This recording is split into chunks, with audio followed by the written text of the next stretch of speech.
Je vais appeler mon camarade Didier Régnier et je vais appeler mon camarade William Iliouz, si tu arrives à nous voir après ton opération. Voilà. Et en attendant, je vais faire circuler, s'il vous plaît, les paniers d'offrandes.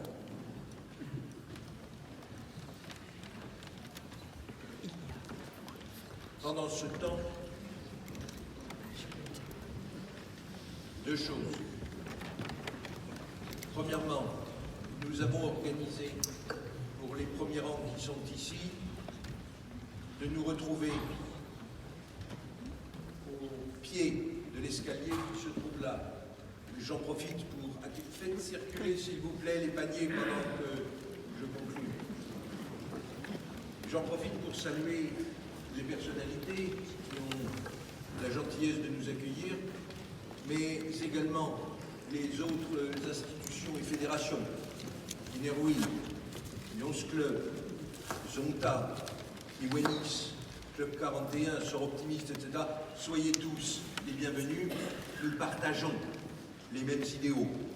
J'en profite également pour accueillir les communautés Baha.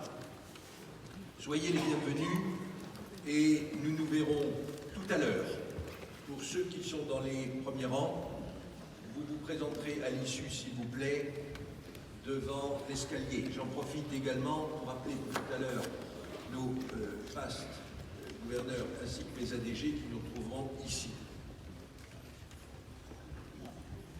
J'en profite pendant que les paniers circulent pour remettre les diplômes du Rotary International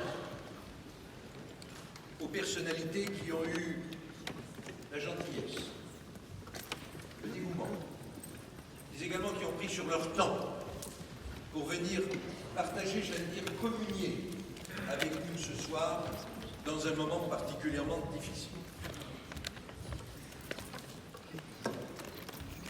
Monsieur le Président du Consistoire, s'il vous plaît, je vous remets ce diplôme au nom du Rotary International. C'est toujours un plaisir de vous retrouver.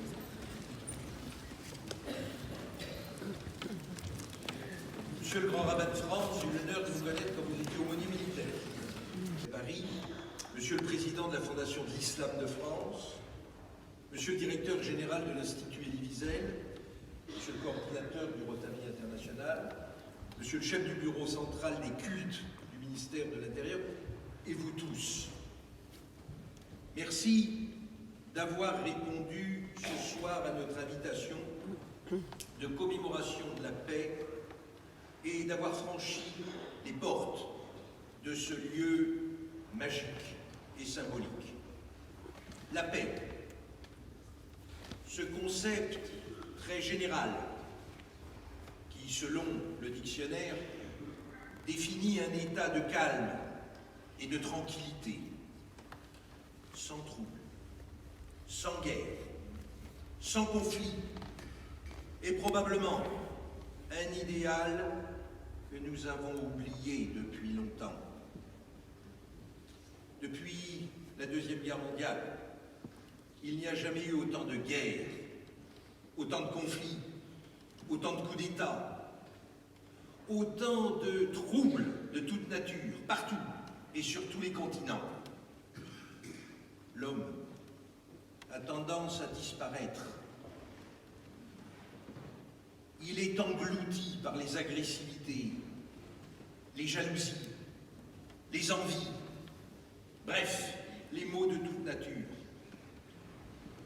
C'est toujours meurtri et affaibli qu'il ressort des conflits incessants et on peine à réparer au quotidien les dommages humains et matériels toujours et sans cesse de plus en plus lourds.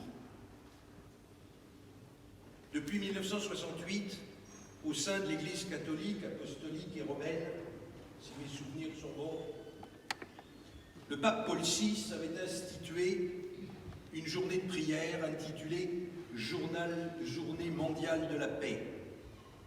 Mais c'est depuis 2002 que l'ONU a organisé une journée internationale de la paix chaque 21 septembre. Alors, pourquoi ai-je imaginé, il y a 3 ans, nous réunir aujourd'hui?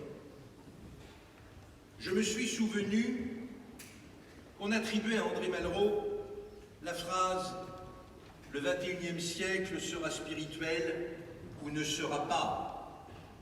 Quelle portée dans ces mots, quelle espérance aussi.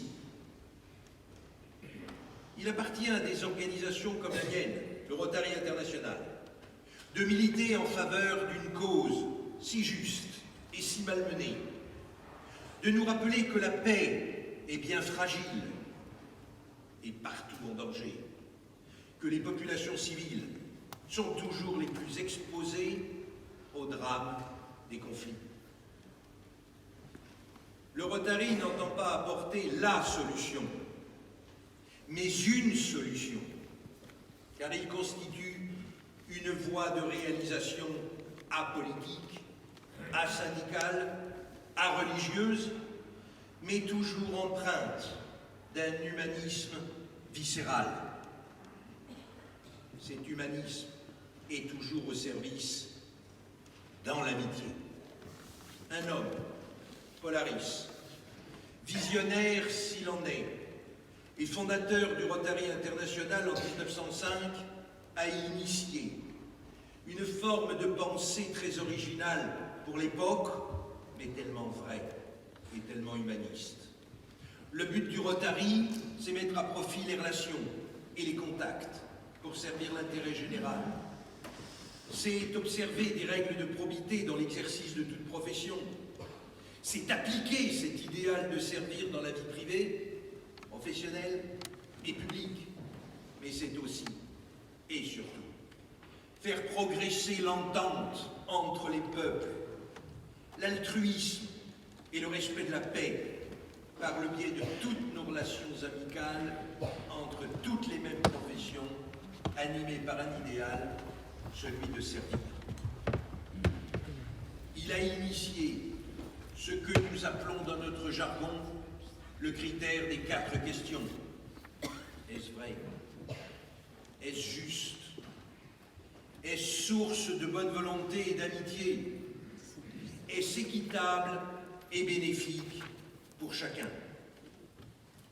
Alors oui, je crois dans les forces de l'esprit, et c'est ce qui nous rassemble tous ce soir. Je crois dans une paix qui est celle du monde, dans une paix qui est celle de nos pays, de nos familles, mais surtout dans la paix de notre cœur, notre paix intérieure, pour mieux être en paix avec les autres. C'est pourquoi je suis persuadé que tous ensemble, réunis, nous pourrons apporter une réponse aux égoïsmes surdimensionnés et au matérialisme exacerbé. J'ai dit. Que les rayons de ta lumière éclairent ceux qui président aux destinées de l'État et font régner l'ordre et la justice. Amen.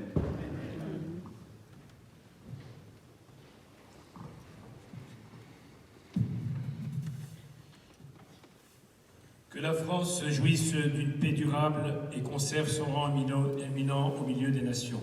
Amen. Amen.